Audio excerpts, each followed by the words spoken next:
Like I said, we have a really full agenda. Just happy holidays in advance of the next coming weeks. I hope everybody has a great chance to catch up with family and friends. Be safe, enjoy, relax, rest, and have a very happy holiday. So with that, let me introduce the agenda for today's all-team meeting. And a couple things for those of y'all that just joined. Please make sure that you're muted. And if you can, if you're in a place where you can turn your video on, it would be great for us to be able to see everybody's face. Okay, so today we're going to go through a 2021 goals update. It's been a crazy year. I've been telling friends, I've been telling family, coworkers, I thought 2020 was crazy. 2021 proved to be even crazier for me. But SPP has done fantastic and some really incredible things in 2021. So Liz and the senior team are going to give an update at the end of the year for the goals that we hit. Evan is going to talk about the FEMA appeals that he's working on. Our CIO Shelton is going to give a tech update, which I'm really excited about. The people team is going to give a great update as well with Courtney, Zach, and myself. We'll do shout outs with Zach, and then we'll also hold a Q&A answer session for the questions that were submitted previously. Zach, Liz, Mike, myself are going to chat about those. So without further ado, I would like to introduce Liz to talk about the progress that we made in 2021. Hi, everybody. Nice sweater, Kyle. Thank you. Very, very festive. Love it. Thanks, everybody, for joining this afternoon. It's really, in a lot of ways, 2021 has been a challenging year for each of us on this call as we've navigated both personal and professional challenges and watched those that we love and care around us have to do the same. But we made it. We are just moments away from 2022. And as a team, we have a ton to be proud of. And candidly, like, this is my favorite part of the work that we do is having a moment to pause and celebrate and really take a minute to think about the deep impact that as a group we've made. You know, I think about literally the thousands and thousands of people that we've worked with both directly and indirectly through our 5 interventions who, because of your efforts, are fortified against reaching their breaking point. And that's a really big deal. And at the end of the day, yeah, our mission is to shrink the time between disaster and recovery, but ultimately that mission exists so that we can ensure that people do not reach their breaking point and that they're well positioned to be successful, both personally and professionally. They're well positioned to do well as in their workplace, as students, as parents, grandparents, aunts, uncles, and participate fully in life. So because of you, there are so many people who now at this point in the year, I think are able to take a really deep breath and a sigh of relief and say, you know, thanks to the SPP team, my life is sort of back on track and I'm at a better spot than I was days, weeks, months, or in some cases years ago. So lots to be proud of. So as you can see from the goals update, as an organization, we hit roughly 80% of our goals. And I indicated on the left-hand side where we were on track and a couple of spots where we fell behind or we have some work to do in 2022. And so as I've been talking, I hope that each of you has taken a moment to read through these 8. But there are a couple of things that I want to highlight here, and then I'm going to pass it off to the team to do a little bit of unpacking and kind of get into the details a little bit more. At a high level, our organization directly touched, or our partners that we fund directly touched, come December 31st, about 1,400 housing units. So we've either built new homes, built units for sale, rebuilt homes that were impacted by disaster, or done some kind of recovery activity or minor repair. And so like wherever you are, like let's just all give each other a big round of applause or snaps or whatever your jam is, but it's really amazing. It's no small feat. And it wasn't more than just a few years ago that number was closer to 300. So we have grown significantly thanks to your efforts. The second thing I want to highlight and just say thank you to is our fundraising team, who is really allows us to do all this important work. We had a big goal for this year and we are on track to raise $40 million. So just like, wow, that's a number that I never thought would come out of my mouth talking about SPP. But here we are as an organization where we are raising revenue at that level. So just thank you to Elizabeth, Rachel, Lily, and everybody on the development team, and everybody who in your own ways has encouraged people to contribute to and support our work. And then I mean, I could go on, and I don't want to do that in this just like couple of seconds that I have left. But I do want to highlight that Reese and JR and Gio and team have really done a phenomenal work. Brittany and Brianna, so sorry. Just want to say a shout out to Reese, JR, Gio, and the whole team that has done a really fantastic job with our advise and our advocacy interventions. You know, when I think about, and Reese is going to get into this a little bit more when he talks, but the scale of that work and the thousands of people that I'm not counting in our numbers who, when they go through those courses, have government leaders who are really well positioned and knowledgeable to roll out federally funded disaster programs that are upwards of $35 billion that will impact communities that really need this funding. It's really freaking cool and so impactful, and talk about scale. It just kind of blows my mind. So I'm excited for Reese to have a moment to unpack that a little bit more.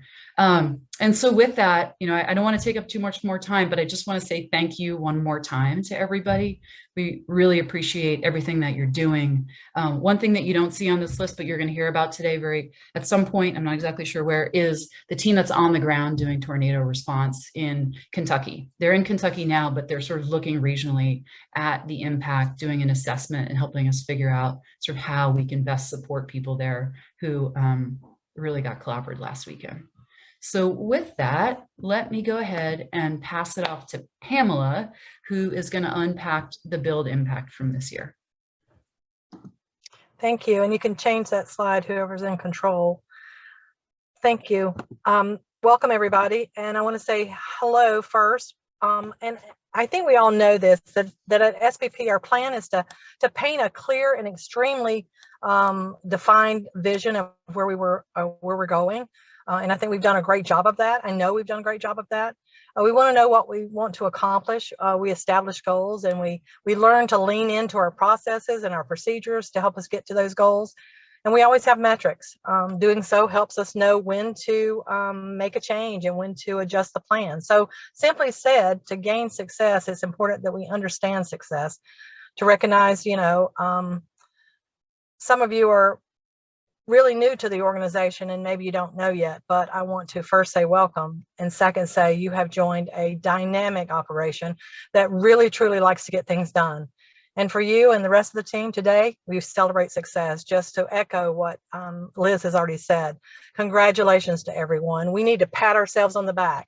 We need to take time and recognize how many lives we've impacted with our work. Our 2021 goal for owner-occupied rebuild was 551 completions. And the time this was built, the PowerPoint, we're sitting at 531. I know in Panama City and the Panhandle, we have homes that are going to be finished by the end of the year that we're going to add to that total. And I know that's the case across the operation sites.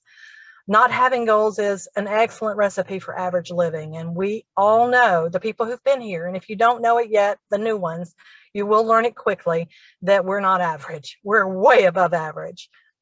And I don't want to get excited. We shrink the time between disaster and recovery, as Liz also mentioned. We in the Panhandle have experienced weather delays, permit delays, material delays. There's been new storms. We always have those things that change the way we do things and delay our operations. And there might be moments of doubt, but what I do and what I stress to the team that we do is we do plan B, plan C, and plan D. We just progress, we keep it going. Having goals is what we're passionate about, and having our goals at SBP gives us something to look forward to, gives us something to wake up to. So for me, I say pat ourselves on the back, celebrate today, and know that we've done a really, really good job of making our goal this year. Thank you. Thanks, Liz. Awesome. Love Thanks, it. Pamela. Really appreciate that. You're muted. We are going to hop to the next slide. And all right, Katie, you want to hop in here? Hi, y'all. So we did some amazing things in Opportunity Housing in 2021. Here in New Orleans, we added 30 affordable rental units to our market by completing the St. Claude Gardens Phase 1. We also cleared our single family home inventory in New Orleans, which was a huge goal for us. We sold 5 homes to some wonderful New Orleanians. We maintained a low vacancy in our New Orleans rental units. We've had a less than 3% year-to-date vacancy rate, which is amazing, especially in today's current climate. And that is 99.999% due to the amazing work of Ashley, who's our resident services coordinator, who just connects with those people and does everything she can to make sure that they have what they need to sustain their ability to stay in our rentals. With those goals, we are also just beyond excited for what we have set up to do in 2022 with Opportunity Housing. We are really excited to work with Houston Robert and New Orleans Robert to lead the construction of our single family homes in 2022.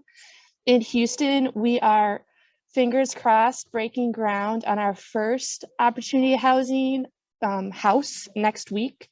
We have 7 lots total there for construction in 2022, and we plan to build and sell all of those. In New Orleans, we have 13 lots. We are planning to complete 12 of those homes in 2022. And a big thing about our single family homes is that we build them all to Energy Star 3.0 and Fortified Gold standards. And to the majority of people on this call, that's old news. That's just what we do here at SBP. But it's important to remember that those are not the norms in affordable housing construction standards. That's just not what's done for affordable housing because it's really expensive. But we are being leaders by example here in New Orleans. It is a really cool thing to see that Nora, one of our partners here in New Orleans, now requires all of their partner programs to also build single family homes using those Fortified Gold standards. So we're really excited about leading by example here in New Orleans for our single family home sales. As far as the major projects that we do with OH, we are moving forward with a number of projects. We have 2 small scale affordable projects in Houston that we're moving forward with. We have St. Peter and St. Claude Phase 2 that we're moving forward with. And while we don't have all the specifics right now, we're really excited to share those specifics on our next all team call. And while we're moving forward with those to add more affordable units to the market in Houston and New Orleans, which need them so desperately. Before I let you guys all go, with Opportunity Housing, I think it's something that a lot of people in our organization, maybe it's the part of the organization that people know maybe the least of, or maybe connect with the least of. And I want to touch on who's in this picture right here. That is Jasmine Scott. She's our most recent Opportunity Housing home buyer. Jasmine Scott is 24, y'all. Like, she is 24. She is a young woman that was affected by Katrina. Her family told her to pack a bag for 3 days. She was out of the city for 3 months. Jasmine, 2 years ago, decided she was going to invest in herself and invest in her future. She started planning mentally and financially to build a house or to buy a house. She saw our house on Charbonnet Street in the Lower Ninth Ward and decided she wanted to buy it. And she did. She is 24. She invested in herself and her future and the future of her yet to be had family. And she is so excited. And I'm excited to sell all these houses to people like Jasmine to invest in their future, but also to invest in their safety, their security, and just hit their goals of moving forward in life. So thank you guys for all the outstanding help and support that you've provided to Opportunity Housing this year. And we're just really excited for 2022. Awesome. Thanks, Katie. Really appreciate it. Really well done. All right, we're going to hop over to Angela. She's going to talk a little bit about SHARE and some of the important work that the SHARE program has been able to accomplish this year. Hey everybody, I'm Angela, for those of you who don't know me. So like Liz said, I'll talk a little bit about our SHARE program, but before I do, I think probably the best way to get to know SHARE is to meet Jay. So Jay, who's on the screen here, he is a homeowner from Texas. He was receiving meals from a group called Silver Sage. that provides meals for seniors that are at risk and vulnerable. So they brought him home some meals after the winter storm this past February and realized not only was he needing meals, but he also did not have heat or water at his running water at his house. So Silver Sage, like many other nonprofits in Texas, jumped into action and decided, okay, well, we're not a rebuild group, but we need to do something for our community and our clients here. So they got in touch with SBP, and I'm happy to report now since February, Silver Sage has rebuilt 54 homes with $161,000 and is currently in the middle of completing 26 more homes that should be done by the spring. Art, their CEO, is fantastic, and he's been wonderful to work with. But that's ultimately the impact of SHARE. We can't be boots on the ground in so many different communities, but we can support our other community partners and members to be more efficient and use not just our funding, but our processes that we've learned since Katrina to help them build more homes than they would have if it was just with funding. So using Yokoten, which is one of our core values, and if you do it well, you have to share it. We're able to share what we've learned with these groups and allow them to make such a greater impact. So that's Jay's story, and I think it embodies what SHARE really does. So let me go to the next slide and I can talk about our like quantifiable impact here.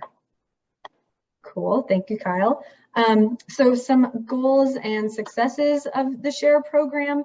I came into it about 6 months ago, and so some of this was prior to me, so I can't take all the credit, but there's been a team of people that are involved with these goals happening. First big KPI is that our aim was to support partners initially to rebuild 235 homes this year. The goal was then bumped up to 250 around the summer when we saw that our partners are being really efficient.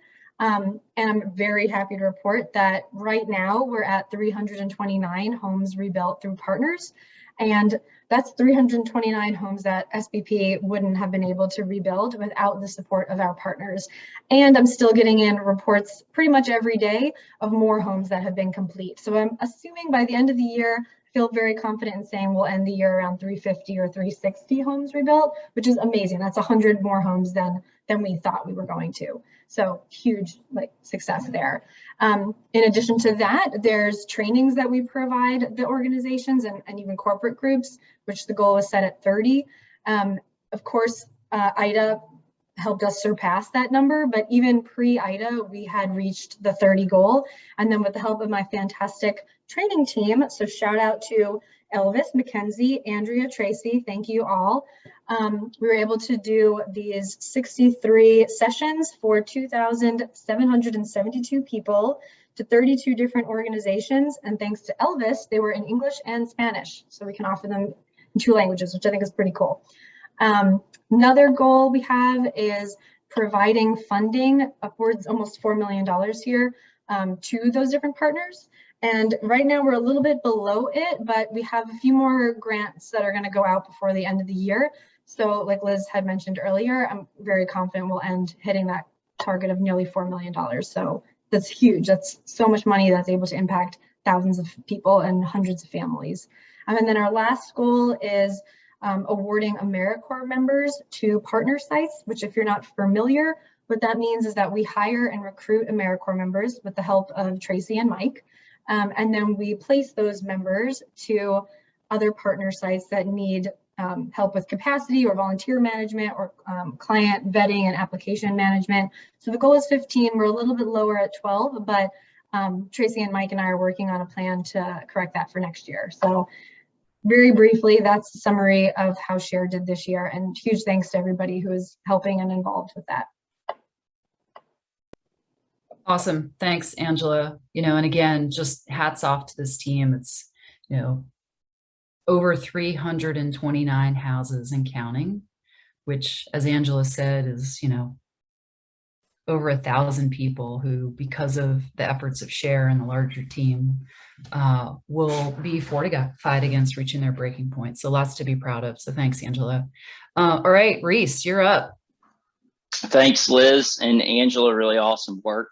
I'm excited to share a little more about SBP's advise and advocacy successes in 2021. I think some of these wins are going to drive SBP's newest and most important work. Other aspects, I just want to highlight some of the hardest working team members I've ever had the fortune of serving with, who engage in work that's not always highly visible to the organization. So quickly, the most significant and visible impact has obviously come through SBP's Leader Practitioner course, through the leadership of J.R. Sanderson and the tireless work of Gio Castro and Olivia Barone, and a growing cadre of instructors from disaster recovery programs all across the country. SBP is really a trusted name among state and local disaster recovery leaders. This team's work has established SBP as a go-to source for information and resources for disaster recovery planning and execution. And you can see here that hundreds of government leaders representing tens of billions of dollars in recovery assistance have been reached this year alone via SBP's webinars and the Leader Practitioner course. By providing these educational resources to grantees, something that not even HUD provides, SBP is ensuring that recovery leaders build and operate programs that focus on organizational effectiveness and prioritizing outcomes for clients, not just compliance with regulation. SBP is also known as an organization that's committed to action, even and especially when things are difficult. The Columbia cohort have spent 2021 conducting some of SBP's most difficult and often thankless work. They've helped a struggling late-stage city government program reverse course, hold themselves and their contractors accountable, and even change city policies that will enable successful completion of the city program next year. Maria and her team have done an incredible job easing tension and rebuilding trust between the city stalled program and disaster survivors who are still awaiting assistance. Paul and Rick used that trust masterfully to build relationships with city leaders, including the city manager and legal team, and to leverage necessary policy changes that will enable that program to operate at scale and complete next year. This team is one that has repeatedly embraced the mom rule and who are forever owning their route. And I want to say a big public thank you to them. Separately, JR and Gio are using the trust and reputation we've built with our partners in West Virginia to co-host a statewide resilience conference in February of next year in partnership with the Pew Charitable Trusts. The goal here will be to equip state and local leaders with clear risk analyses and mitigation strategies to ensure that fewer West Virginians are affected when, not if, there are floods in the future. We'll do even more of this important resilience and preparedness work in the coming year, so stay tuned for updates. And finally, I'm most excited about SBP being known as an organization that delivers on big ideas. Just last week in Louisiana, the governor approved SBP's public-private partnership to review and challenge low FEMA awards for Louisiana's disaster survivors of 2020 and 2021. The partnership will leverage tens of millions of dollars in additional assistance and send it directly to survivors by using technology to remotely verify the consistency and accuracy of FEMA awards for low-income communities where FEMA assistance is needed the most and often the most difficult to access. For me, the most exciting advocacy win was the governor's approval and enthusiastic endorsement of SBP's Recovery Acceleration Fund. This is going to allow SBP to activate social impact investment and begin home repair for low-income families years before traditional CDBG-DR programs are functional in Louisiana. What's more is that success with RAF in Louisiana is going to spur other firms to compete and participate in this marketplace. Currently, there is a global demand for meaningful ESG investment opportunities where there are concrete social outcomes, and SBP's Recovery Acceleration Fund is that opportunity. It could fundamentally change how disaster recovery happens for low-income communities in America. And Liz mentioned earlier how exciting it is to think about SBP operating and motivating solutions at this scale. And I want to end here just by saying thank you. The reason people will take these big ideas seriously is because we put up points for disaster survivors in communities across the country. They believe us because we take the lived experience of the human beings in the communities you all are serving each day, and we package into solutions that could have prevented some of the suffering that you've seen or could have stopped it earlier in the process before they made it to you. So whatever we're doing out here, and surely we're doing something, we stand on the shoulders of everything that you're doing, and people only take us seriously because of how seriously you all take this work every day. That's it for me. I'll hand it back to you, Liz. Awesome. Thank you so much, Reese. Tons to be proud of there. And thank you to the Advise and Advocate team. Elizabeth, I'm going to pass it off to you. Great. Hey, everybody. It's always a tough act to follow after Reese. All right. Well, I have some exciting news to share about Advise and Advocate, but I'll wait until the end just to keep you all on your toes. It's so great to share some great development news with you all today. And everything I say here is completely helped and served through this incredible team that I get to work with every day.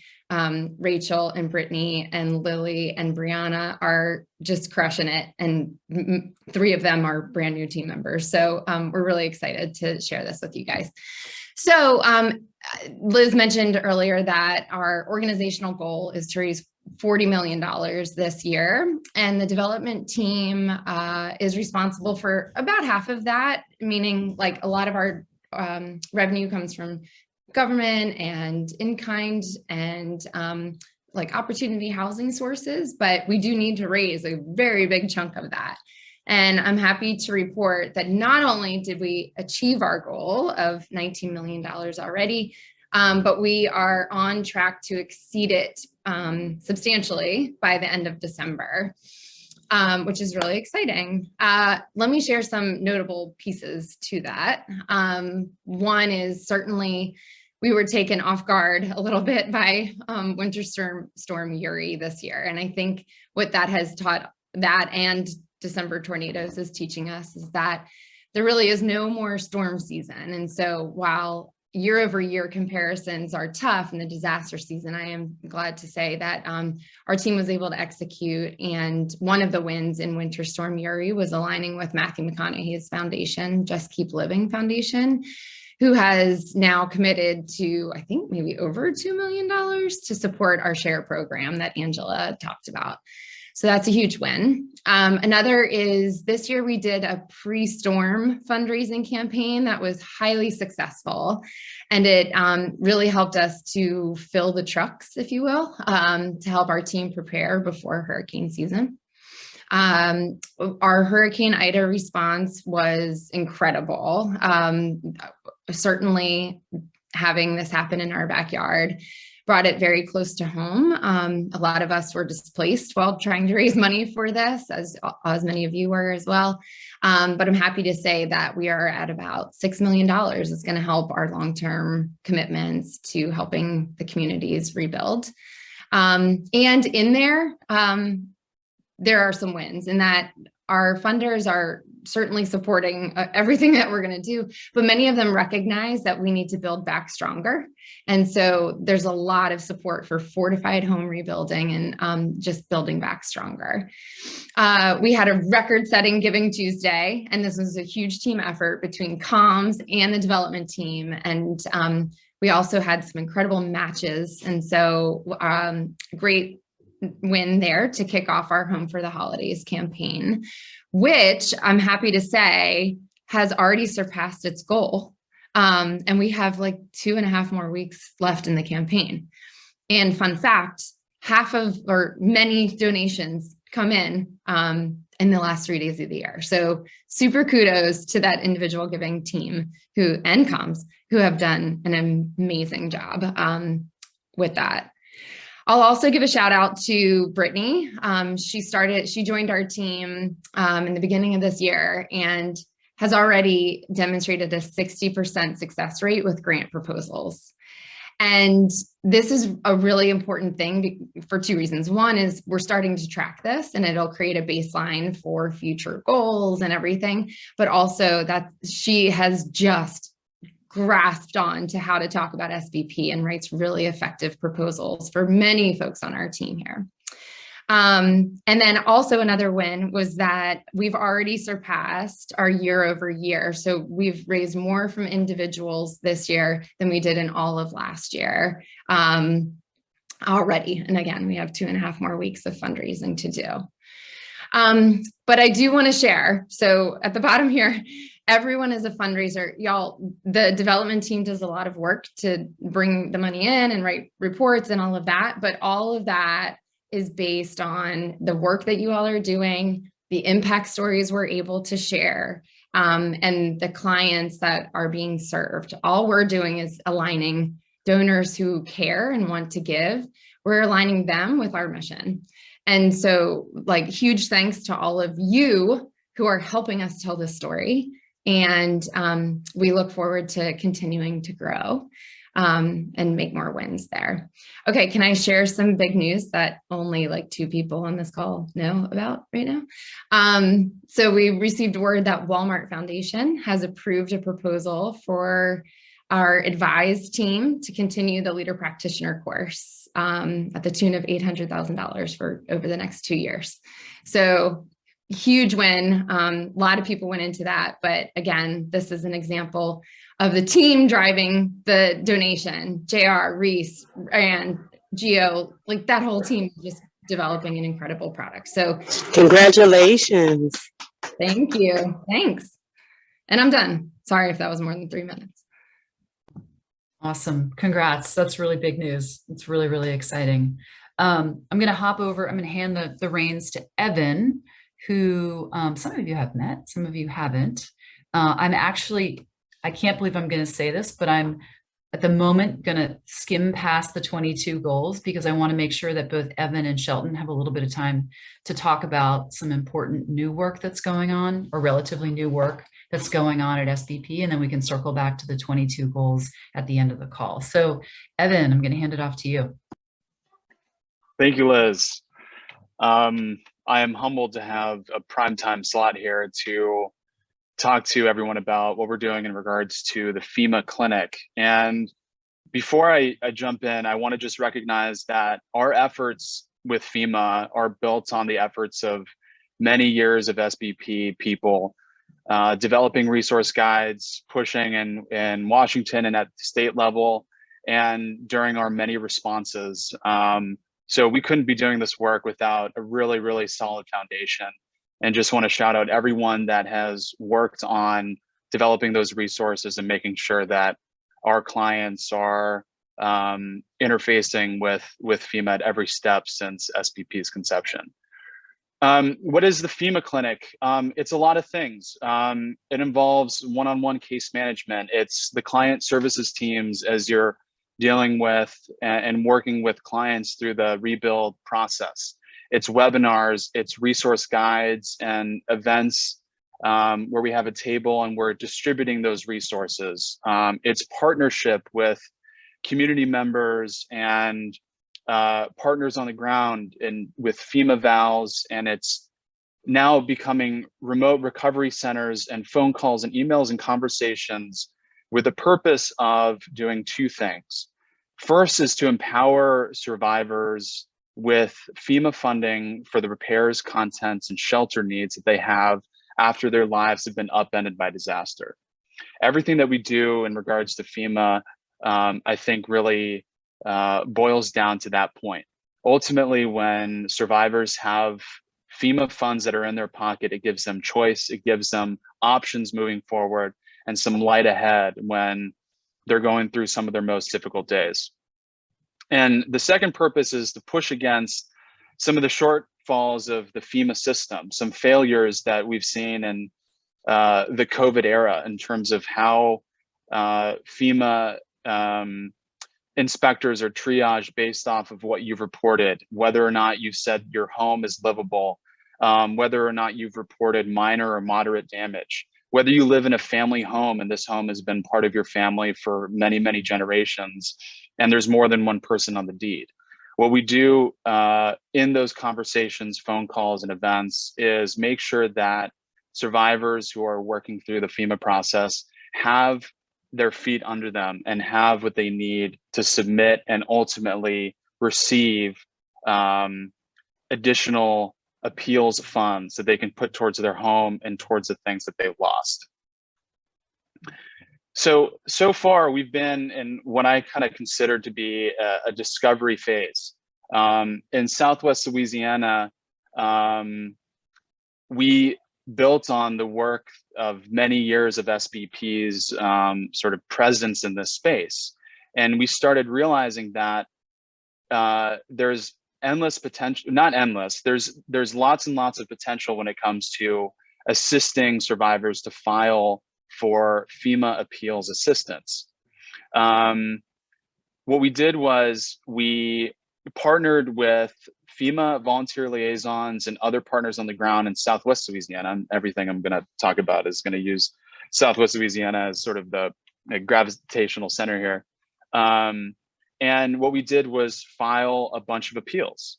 And ultimately, we were able to return over $220,000 to survivors that they could use towards their home, towards the furniture, towards the personal effects that they've lost during the storm.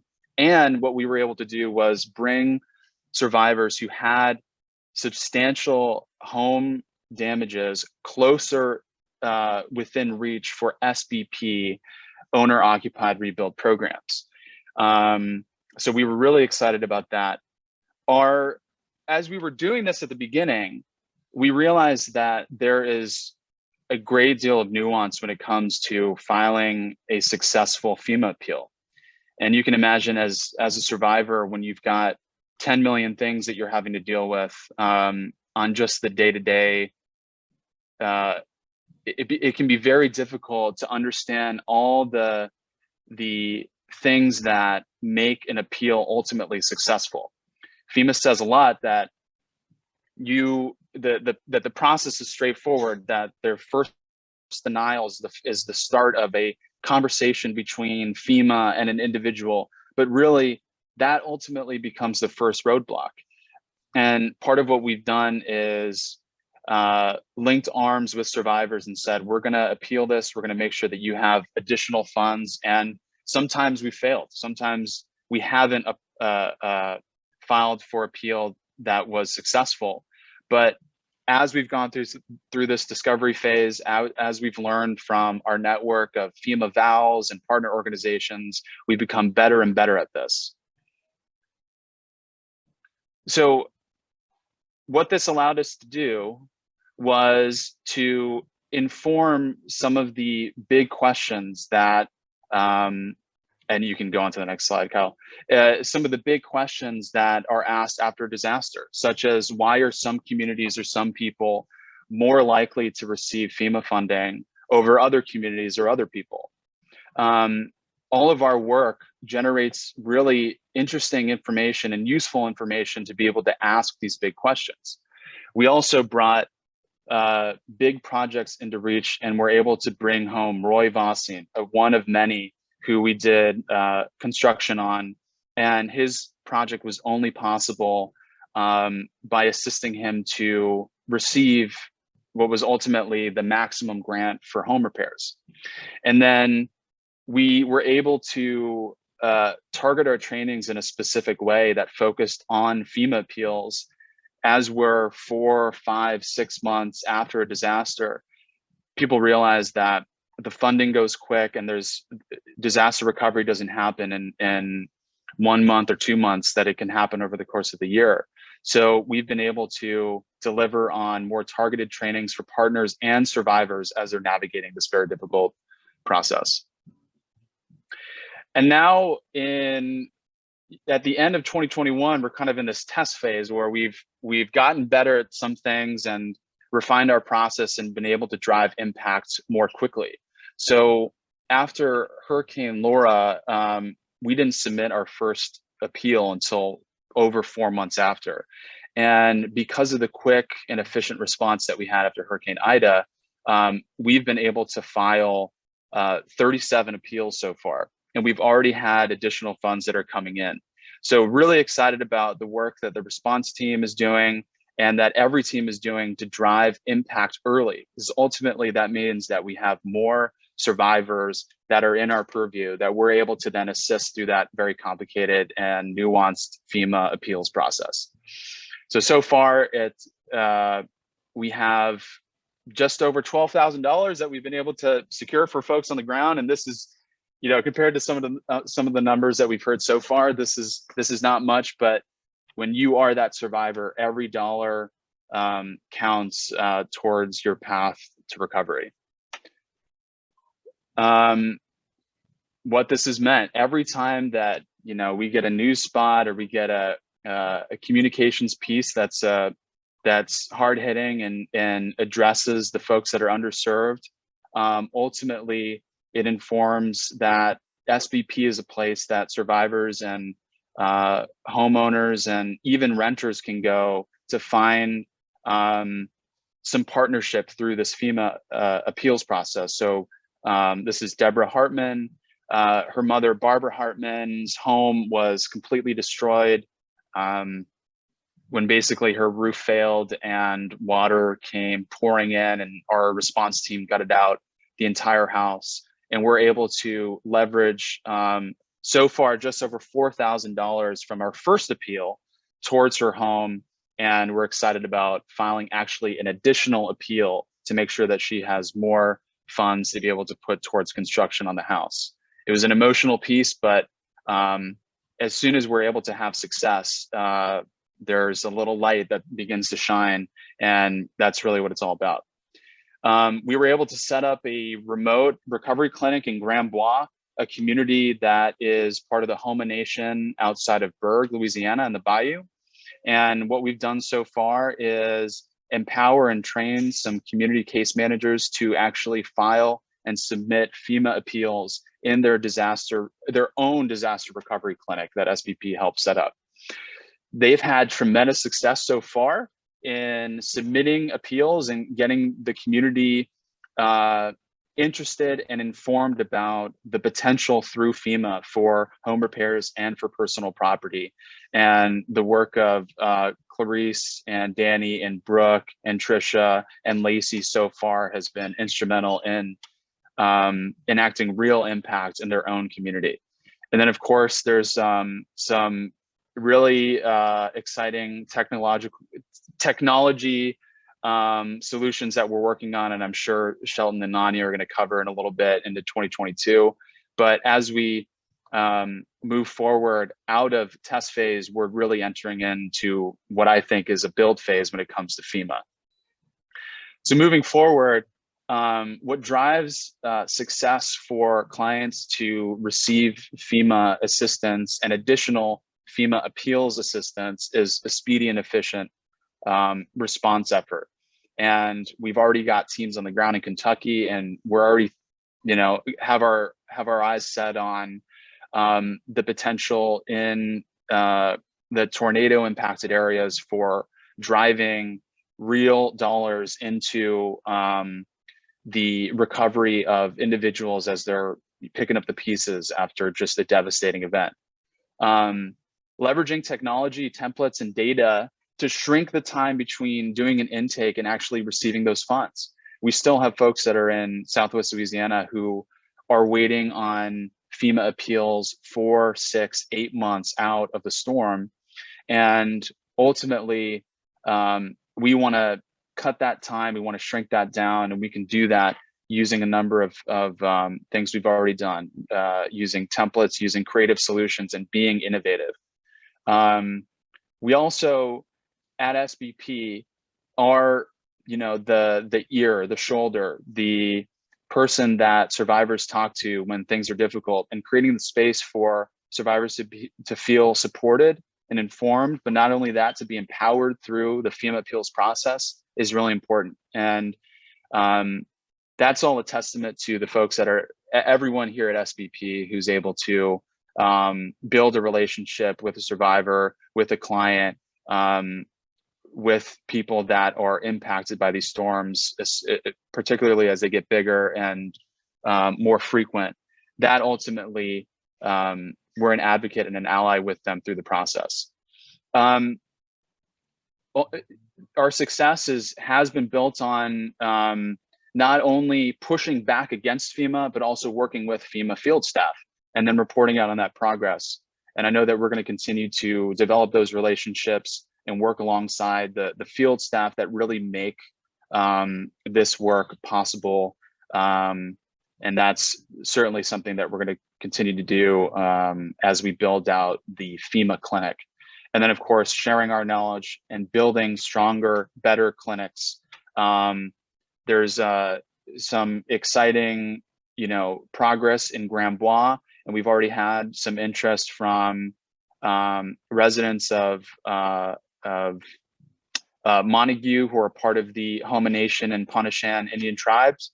So this FEMA appeals clinics ultimately reach the survivors that, like Reese mentioned, are often underserved by this process, and stronger, better, farther reaching clinics, whether that's a remote option like a call center or it's a community center.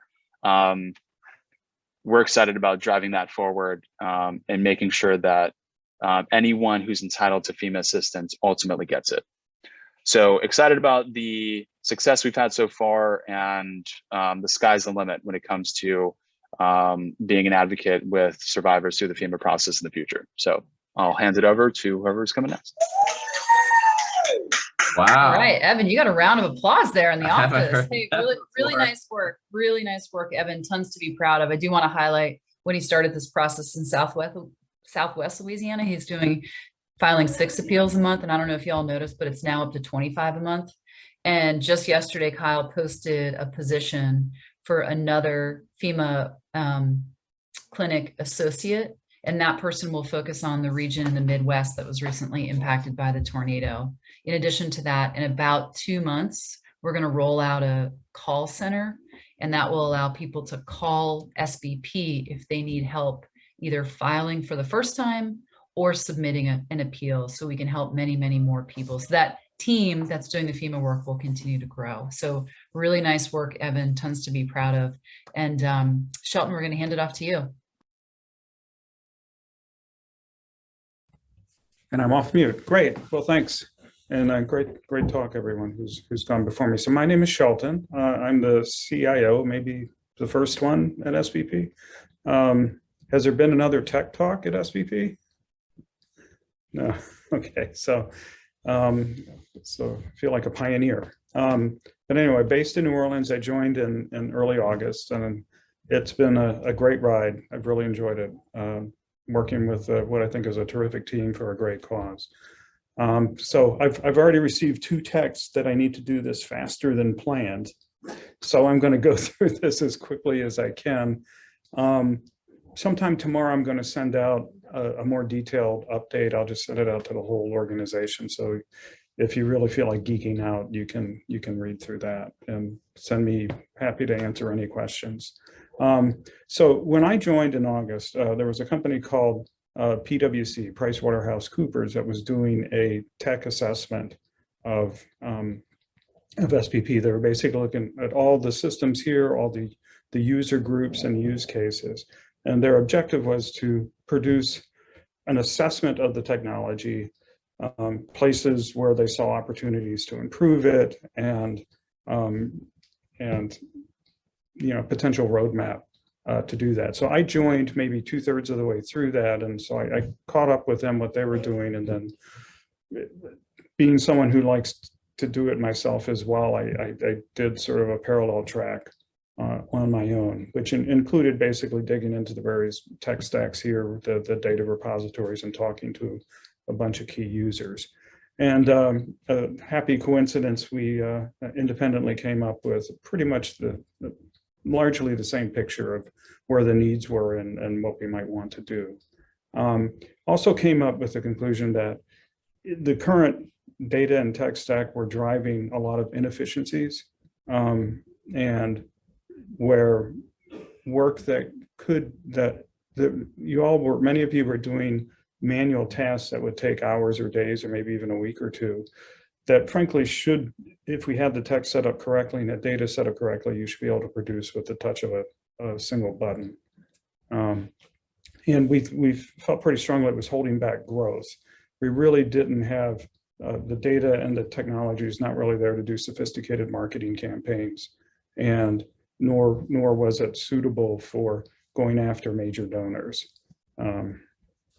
And I'd say all around there's a inadequate cybersecurity applied, and with one emerging exception that I'll talk about in a minute, and that Reese mentioned, there really no differentiating capabilities. So the organization may be different in terms of the scope of the work it's doing, but from a technological perspective, there was really nothing magical happening here. So I'm going to quickly review 4 tech initiatives. The biggest and I think most transformational among them is the Salesforce project. So there's probably been 15 to 20 of you involved at some level in this project. So I'll walk through that. In terms of cybersecurity, we're going to be adding a single sign-on and multi-factor authentication, which, and then as Evan alluded to, and Liz, we're standing up a virtual call center in the cloud. I'll walk through that. And then related to some of the work Reese talked about, the automated damage assessment capabilities, where we're partnering with another company. Okay, click. Next slide. There you go. All right. So Salesforce. So what's the big deal about Salesforce? So it's been in use here. I don't know when it started, at least 2011, probably maybe before that. It started out as a customer relationship management system used by sales guys in various companies, and that was in the I think it was founded in 1999. So it's come a long way since then. It's now the largest CRM system in the world, has over 150,000 users, and over 50,000 of those, when I say users, I mean companies, organizations, over 50,000 of those are nonprofits. So this plays a big role in the nonprofit space. And although it's not working anywhere near as well as it should right now, the Salesforce implementation, after we're done with this project, is going to become the central system of record and hub of many of the operational and marketing and fundraising activities used by maybe up to 100 people at SBP. So there's a nonprofit success pack. This is a module that runs on top of the baseline that focuses on nonprofits. So we have one that's dated circa 2011. So we're going to upgrade that to current version. There's a lot of neat stuff that comes with it. We have issues with our data model. It doesn't allow us to do all the things we should. So we're going to come up with a new data model. We're going to clean up our existing data, which is something that's really needed, and then migrate it to the existing.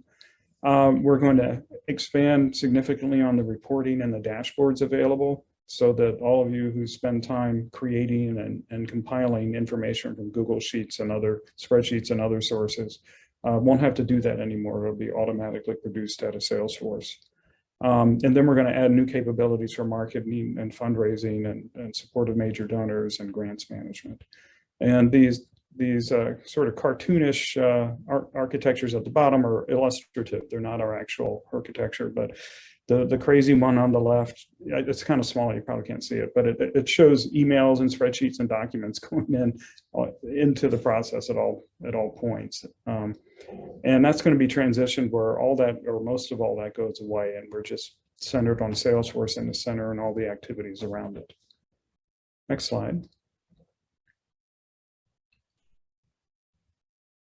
Okay, single sign-on. Why don't we start just looking at the graphics here on the lower left side. So that's our current model.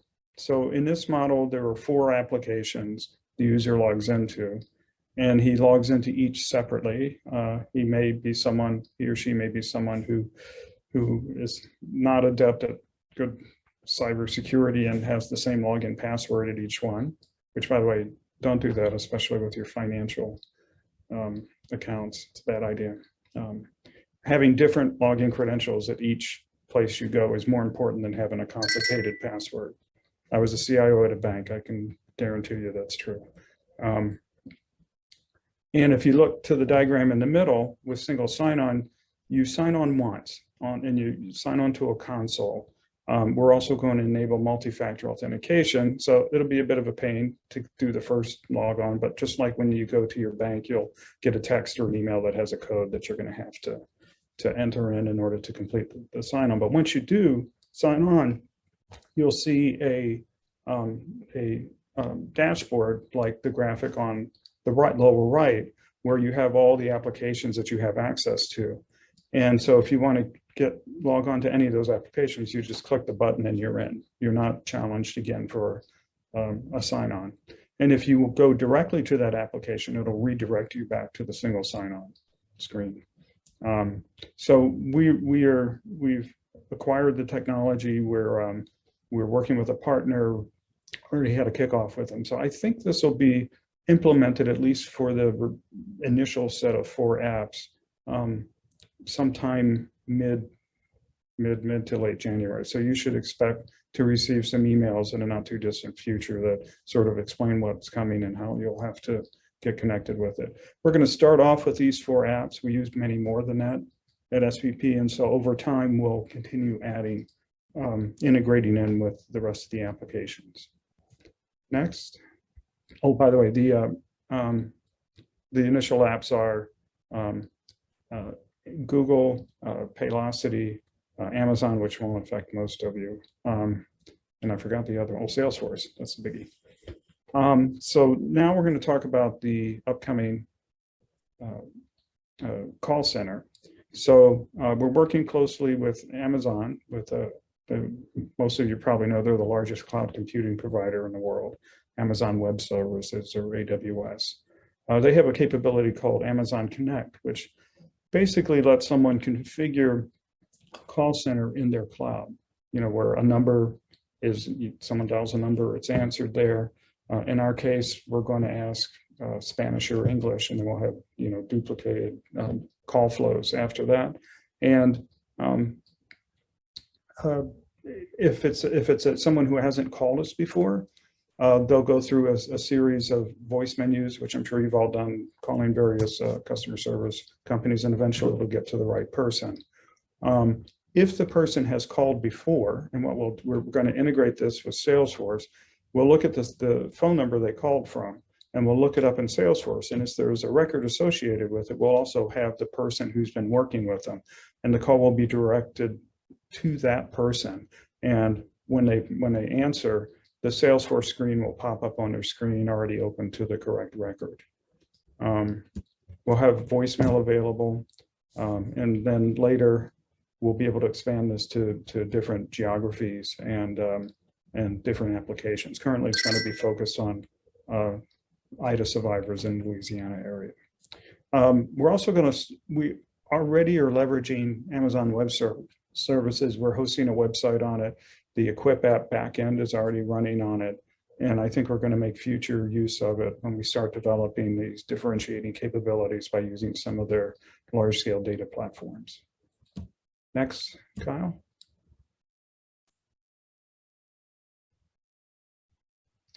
Okay, and this is the one differentiating capability that we have going right now. We're working with a company that specializes in this called Verisk.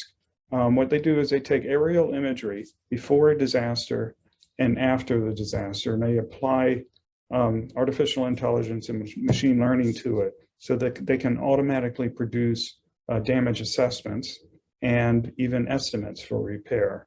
And so what we have here, I know this is hard to read, I just kind of want to give you a sense. It actually shows 3 homes.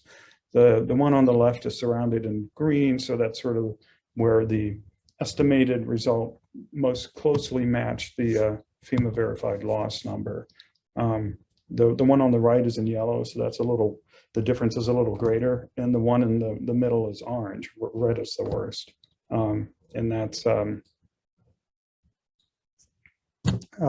one's got the greatest example or difference. I'm sorry. So you can see the numbers on the left. The one on the left here, the Verisk estimate for repairs was 21,000. The FEMA verified loss was a little over 8,000.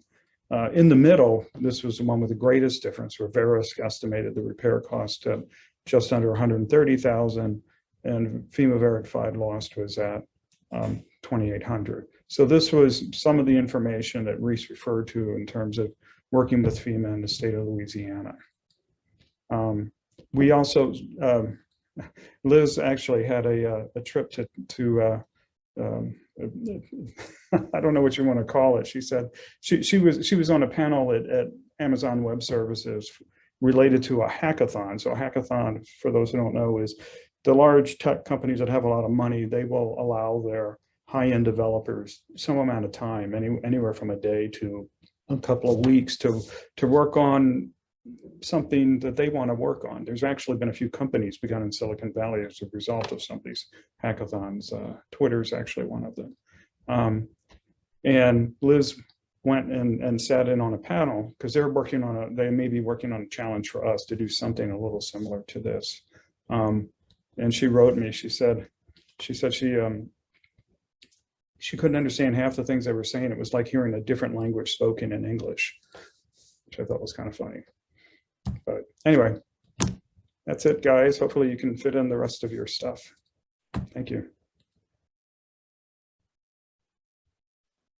All right, thank you so much, Shelton. All right, so gonna move on to people team updates, and this is a little out of order, just to save on some time. I'm gonna get through the people team updates here quickly, but some exciting stuff. Oops, yeah, it actually didn't save, huh? Okay, hang on, hold please, hold please. Looks like it hasn't updated, so I might just have to come back through, sorry. Okay, so we're gonna do a couple raffles here real quick. First is for staff. This is the Navigate Health Challenge that we did last time around. The Be Kind to Your Mind. So Be Kind to Your Mind was a 4-week challenge where employees, staff members, really, it helped them find time for themselves to complete their favorite hobbies, discover ways to relax. In order to be eligible for the raffle, participants had to log 20 of 28 days of self-care, reflection, relaxation. Relaxation is a key word here to be eligible for the raffle. So without further ado, the eligible participants are Nicole, Thomas, Pamela, Andrea, Courtney, Megan, Alicia, and Cameron. So way to go, y'all. Really appreciate y'all investing in yourself. Like we did last time, we are going to do a raffle, but what's the prize? Let's see. All right, it's a 60-minute massage gift certificate. So we will hook you up with that. Squirrels probably not included. So here we go. Here are the numbers 1 through 8. Gonna pull up our spinny wheel and we'll go for a spin. Big winner, big winner, big winner. And it is number 1, who just so happens to be Nicole. Nicole, congratulations. We will get you that gift certificate for a massage. So thanks again for investing in yourself. Really awesome. All right, and moving on, next raffle. Everybody, staff and AmeriCorps members were eligible for this, but sadly, we did not get a single AmeriCorps participant, so maybe next year. But one lucky winner is going to get a $25 Starbucks gift card, but the only caveat here is it is only to be used on ordering a $25 drink from Starbucks. So the most extravagant drink that you can possibly think of. Try to make it work. So before the raffle, let's take a look at these awesome ugly sweaters. All right, we've got Chad from Houston. We've got Olivia. We've got Cameron and April. Excellent. Edgardo. Megan, laces out. And last but not least, of course, myself. I'm repping the Buc-ee's holiday sweater today.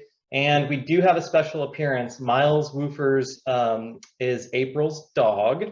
And unfortunately, Miles was disqualified because even though the lovely Christmas tree headband is here, it was not a sweater. So I'm so sorry, Miles. Better luck next year. All right, so here we go. Same thing. We are going to do the raffle. Winner, winner, chicken dinner. And it is number 2, who just so happens to be Olivia Barone. So Olivia, and it's Barone, I believe. Olivia, so sorry about that, but we will get you that $25 gift card to Starbucks. I want to see what you order. Please let me know. So congrats. Now I'm going to go back Apologies for this. All right, we're going to go through new hires. So I'll invite Courtney. We were going to have new hires give a little bit of info about themselves, but for the sake of time, we want to fit everything in.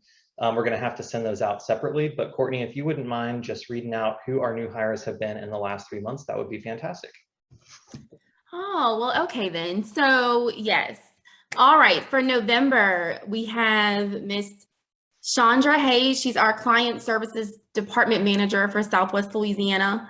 Also joining the team in Southwest Louisiana, closing it out, is Brian Dupert. He's our Construction Project Manager. So now we have a complete team there. We've got John leading the way. So that team is pretty solid. Let's see. And then also we have 2 community engagement managers that joined us, Kristen Emmett, Caitlin Perez. Caitlin is in Houston. Kristen is our community engagement manager in New Orleans. April, let me see if I remember this. I think she said her middle initial is C, and I think she said you can say April, see me later, and take out the C. So April later, I believe. Our Director of Volunteer Programs, working remotely in California, I believe. So now we have our, we have 2 employees in California now, Brittany and April. I think they've formed their own like team or outing group or something over there. Let's see. And then lastly, in November, we have Miss Maxine Small. She's our disaster case manager she's working in Columbia. Then lastly, Bruce Blaine. He's Houston as well, Director of Construction for Houston. So sorry, I was trying to make this as interesting and maybe funny as possible. I throw things in there. Hopefully you guys got some laughs out of something, but we're gonna have them introduce themselves, and I just introduced them. So, but welcome everyone, welcome. You are joining, as you can see, just an amazing team. So we should all feel so lucky and honored. And I think that's a wrap for my part. Woo woo. Welcome everybody. Thank you, Courtney. Appreciate it. All right. So one important people team update, and y'all, this is on me. So in 2020, in June, with the murder of George Floyd, and I'm sorry to go from light and fun to heavy, but this is really important. SPP pledged to be an actively anti-racist organization, and one of the things that I have failed to do is include a policy that we had in place at the time, or that we started at the time, but did not include that into staff new hire information, include that into AmeriCorps new hire information for people that weren't a part of the organization in June of 2020. So I'm here to now tell you, for those of you that don't know, SPP gives every staff member and every AmeriCorps member 1 day off per month to dedicate towards social justice, racial equity, volunteerism. That is up to the individual to decide how they're going to use that day. They don't have to let their supervisor know what they're going to do. They have to pledge to do something for the good of the community as it pertains to social justice issues, racial equity. You do need to make sure that your supervisor knows and that you request that day off at least 10 days in advance.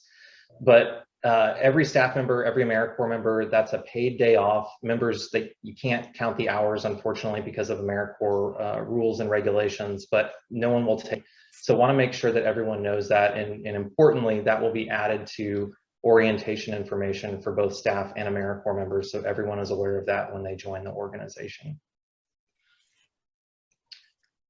So next, before we wrap up our people portion, I want to invite Zach to talk a little bit about our staff engagement survey that's going to go out after the end, or at the end of this meeting.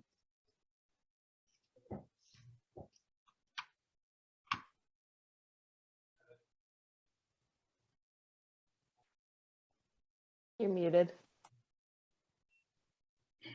Sorry, someone had to do it.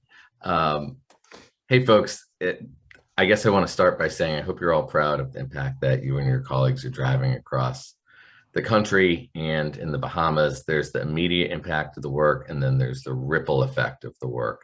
And the ripples are things we're never going to know, but that ripple impact is going to be profound. And it happens because of the hard work of each and every one of you embracing the mom rule, steering through turbulence, bringing your best self, and bringing the best out of others.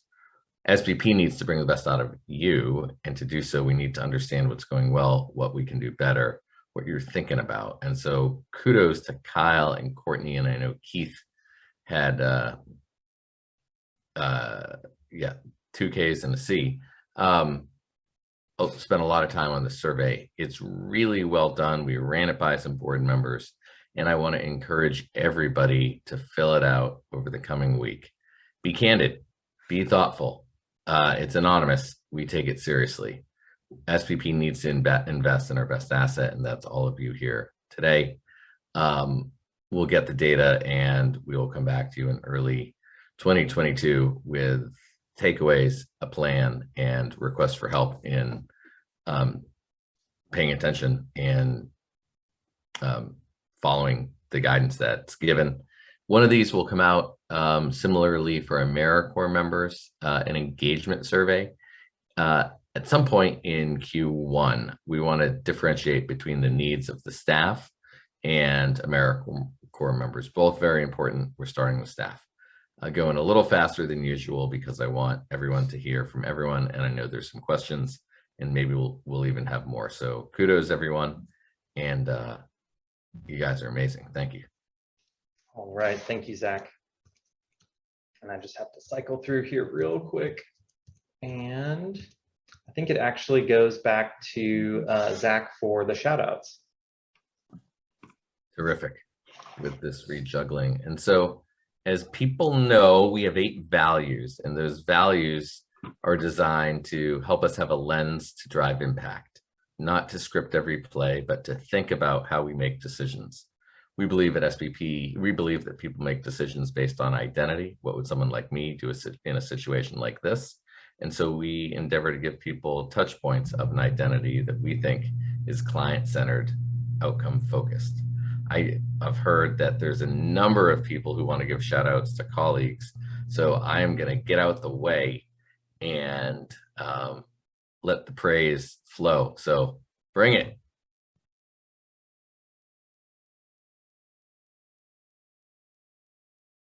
Oh, out loud. Like, let's hear you roar praise for your colleagues. It's okay if you step on each other. I think Puerto Rico is going to go first. There was a request. I'll go first. First, I want to give a huge shout out to 2 of our AmeriCorps members who have been with us since the beginning of our operations. Sherry and Crisia are ending their 4th term with us on January. So they've been with us since we started back in 2018, and they're graduating next month. So the amount of impact that they have given to the organization has been incredible. And we wish them all the best because they're truly, truly amazing SBP people. So yeah, incredible service there.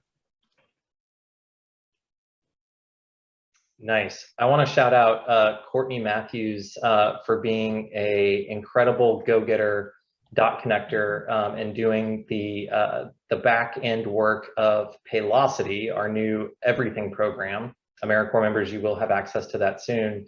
Who, especially as hiring managers will soon find out, has done an incredible job of making our note system, our notification system for interviews for recruitment just 5 stars. I'd also like to shout out Adam Hassler, our warehouse manager in New Orleans, who has gone from AmeriCorps member to staff member in one of the most impressive ways that I have seen, really owning his route and leading the warehouse team. So thank you, Courtney, and thank you, Adam.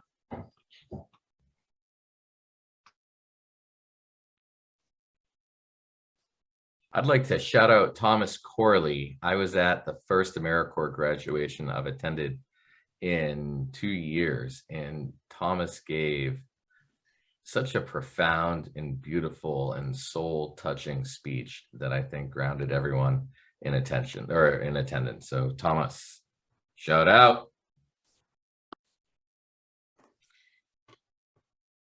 I would like to shout out Anya because she has been just a terrific leader. And the more I work with her, the more I realize that she is working with everyone at all times. So that goes into the Yoko 10.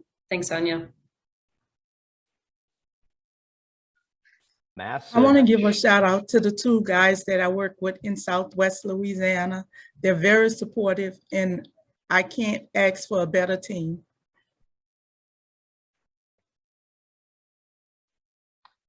All right. I want to shout out Cameron, Caroline, and Valeria in the Bahamas. When we started this journey back in 2019, we really didn't know what SBP was going to be able to deliver in the Bahamas, but after 2 years, we've rebuilt over 360 homes this year, exceeding our goal of 150 with over 200 homes. So just want to thank them for innovating and kind of just steering through turbulence and really finding a way to provide impact. So huge congrats.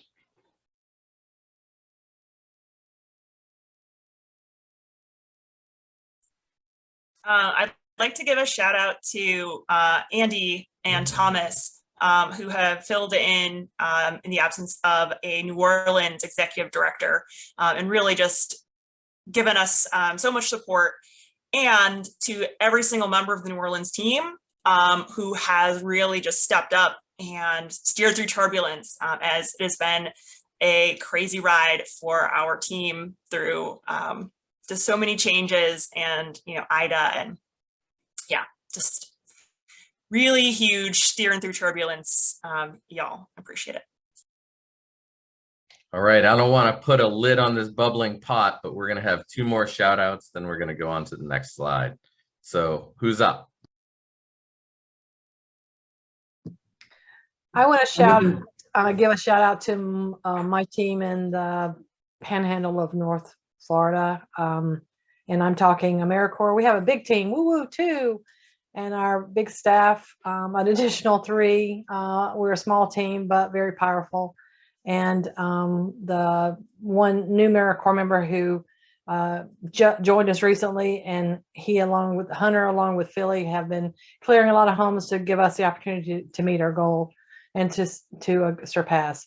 So kudos to everybody on the team, Stephen, Frank, Mackenzie, and the AmeriCorps members. Thank you.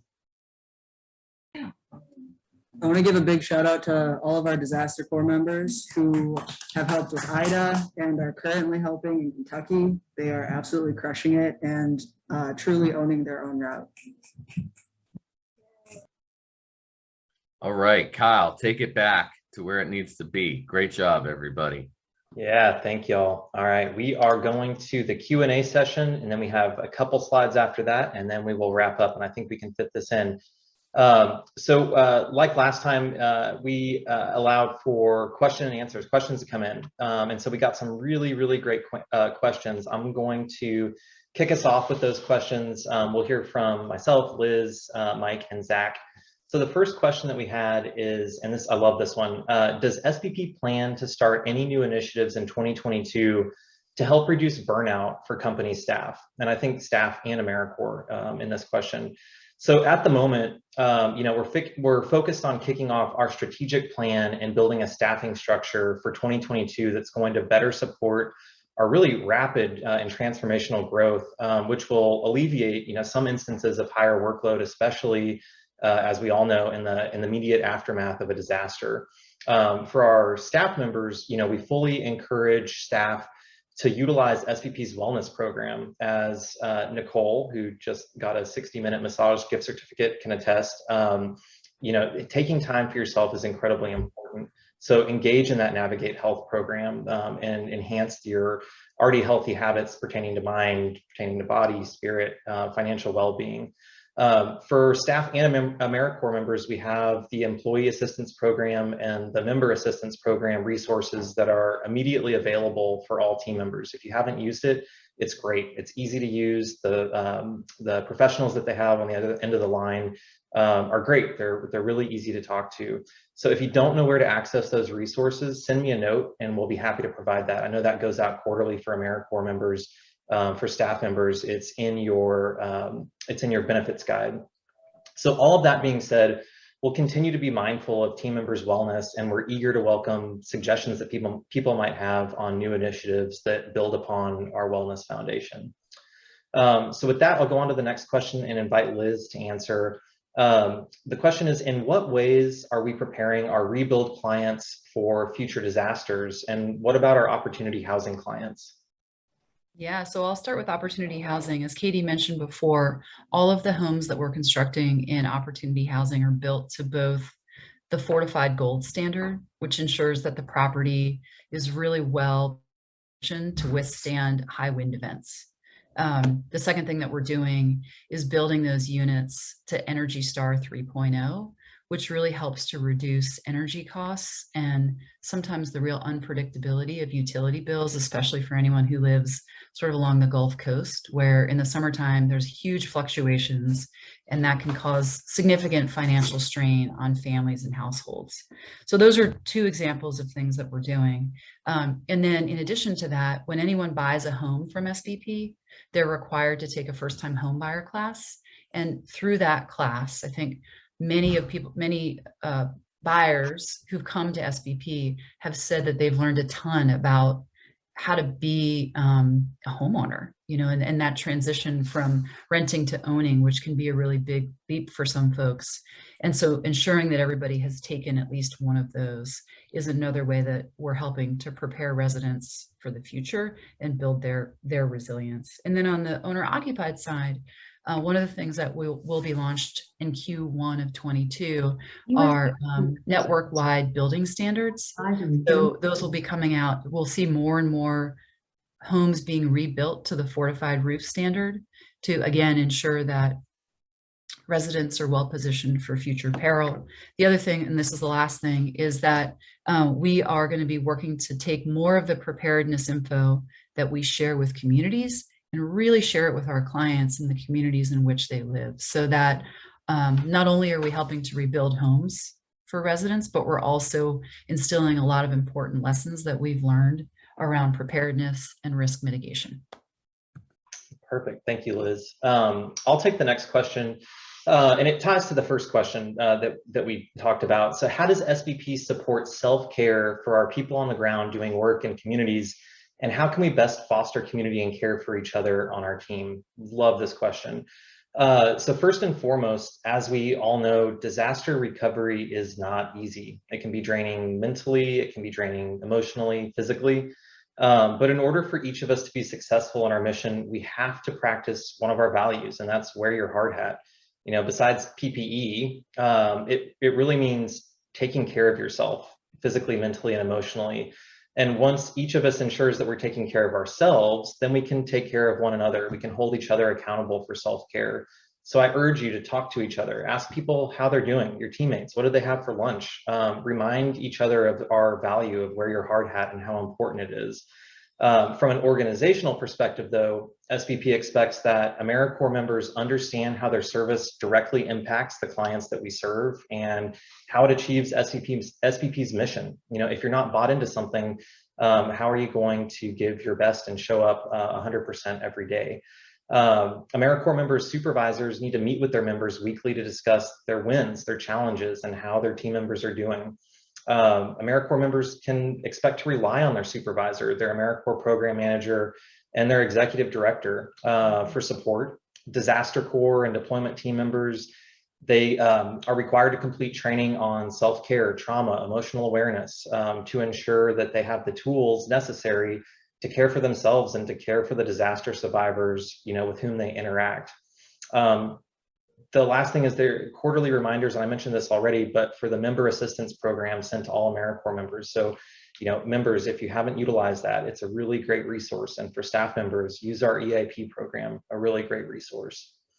So for the next question, I'm going to have Mike answer, and I'm paraphrasing this question just to make it a little more applicable to all of our AmeriCorps members.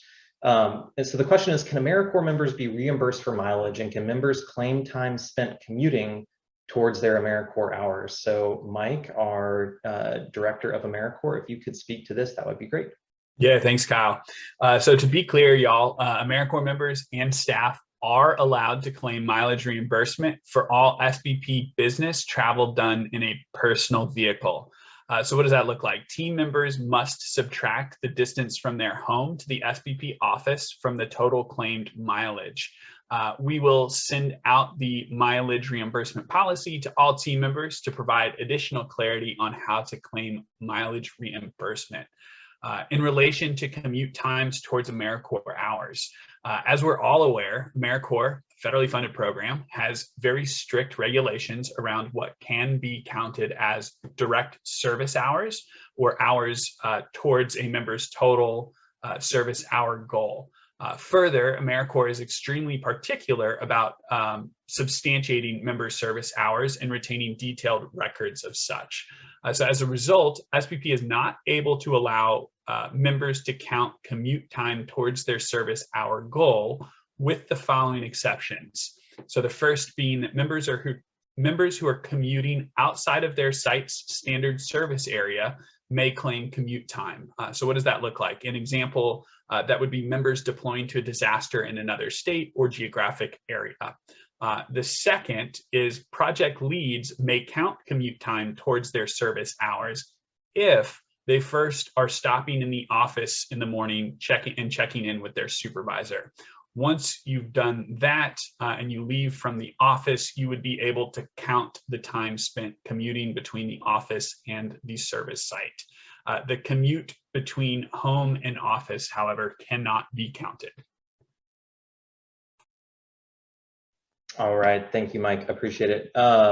So real quick, and I know we're running out of time here and have some other really important things to cover. One of the questions came in from Puerto Rico team member asking about the time of this meeting. My sincere apologies. Trying to navigate 4 different time zones. In the future, we will make absolutely certain that our all team meetings are held within the confines of 8 to 5. So I do want to move on, and we can come back. I want to move on to our deployment, and I'm going to come back and talk about the last 2 questions here, but want to make sure that we have time to discuss deployment. And I don't think my slide came through, so what I'm going to do, I apologize. Let's see. Anya, I'll invite you to speak to deployment if you wouldn't mind, please. Kyle, thank you. And it's great to see everyone and hear some fantastic updates. We added this pretty last minute, but did want to take some time to share what we are doing in response to the recent tornadoes in the Midwest. I'm sure most of you all have seen the devastating damage that swept through 6 different states last Friday. Despite all that we have going on as we push to the end of this year, our team jumped into action to respond, understanding that there are thousands of people who are going to be facing a very long road to recovery and are going to be at risk of reaching their breaking point.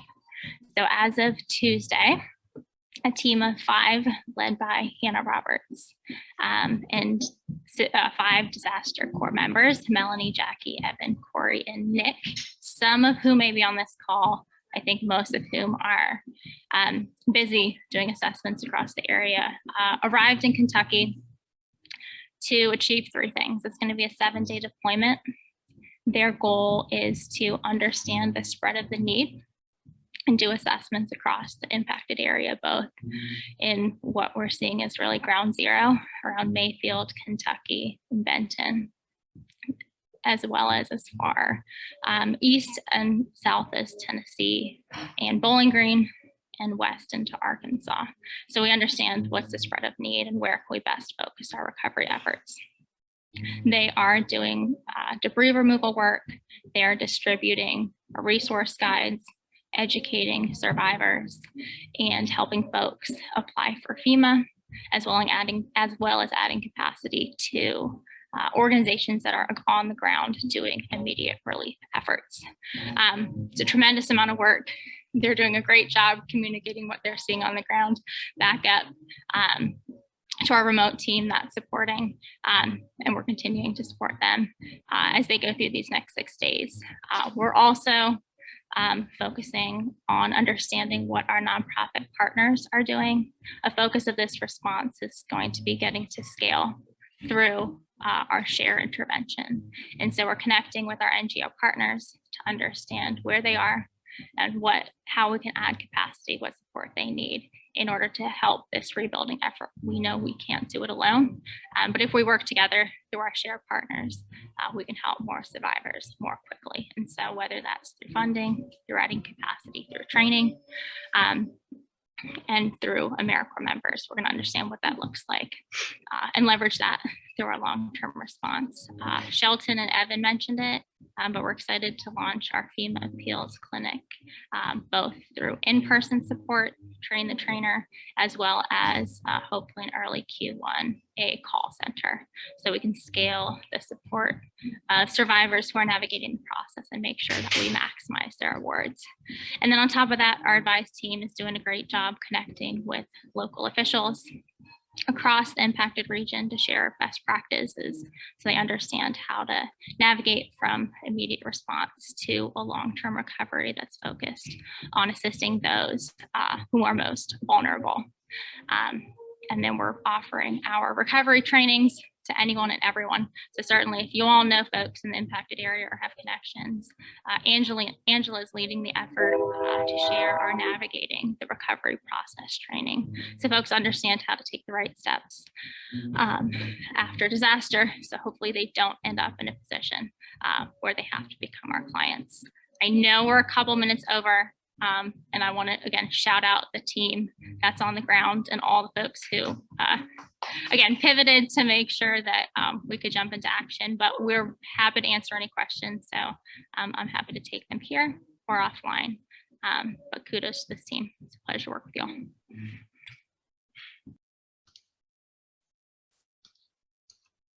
Fantastic. Thank you, Anya. And I know we had a couple more questions from the Q&A. We were planning to talk about the 2022 goals. We have run out of time, but we are going to, they're still going to be there first thing January 1st of 2022. We will get those out to everyone and we will talk about them deeply. Let me just finish with the last two questions and then I will have us close it out. So the second to last question, and this is for Zach. So the question is, considering some turnover and new staff members, how are we structuring the workload to guarantee the performance of goals, understanding the learning curve, and take into account new external factors that are changing how we work? Yeah, whoever wrote that, what a terrific question, and a number of thoughts here.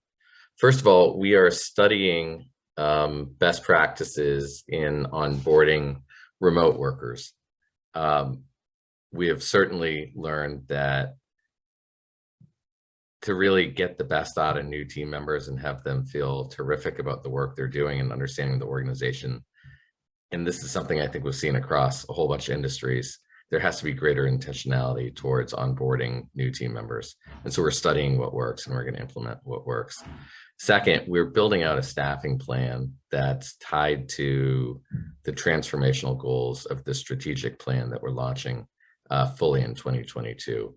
It will require investments in human capital, people, the most valuable resource that any company can have.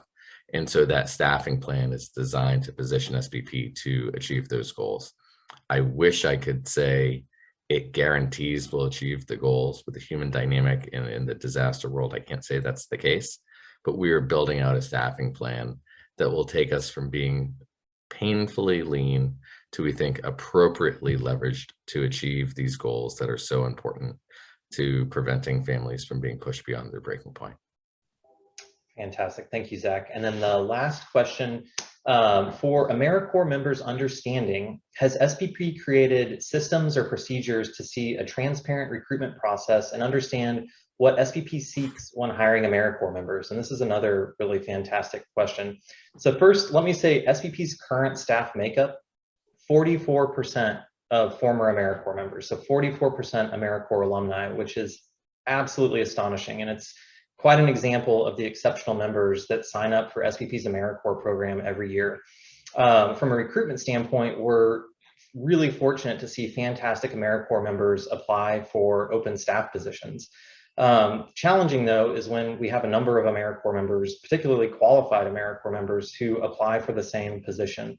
So to bring some clarity, in these instances, and really in all hiring decisions, SVP has to evaluate candidates based on typically 2 to 3 interviews, assessing capabilities, past performance, embodiment of SVP values, communication style, experience, and oftentimes what the specific needs are of the team that they're going to work for. So when members are not selected for a position, that they may apply for, we really encourage them to reapply for future open roles. And if they're, reaching the end of their term, they apply for a role and they don't get it, stay in touch with us. Stay looking at our website for other opportunities that come online. And if any members are ever curious about an open role and want to know, what are we looking for, don't hesitate to reach out to me or to Courtney, and we'd be absolutely thrilled to speak to you about what we're looking for in a candidate for that position. So with that being said, we have reached the end of our meeting. I want to thank everybody for sticking on a little longer. Puerto Rico team, thank you for sticking on after hours. I hope everybody has a truly happy holiday, safe with family, with friends, relax, rest, and come back. We are going to tackle 2022 in a really great way. So thank y'all. Have a wonderful holiday. Terrific work, everybody.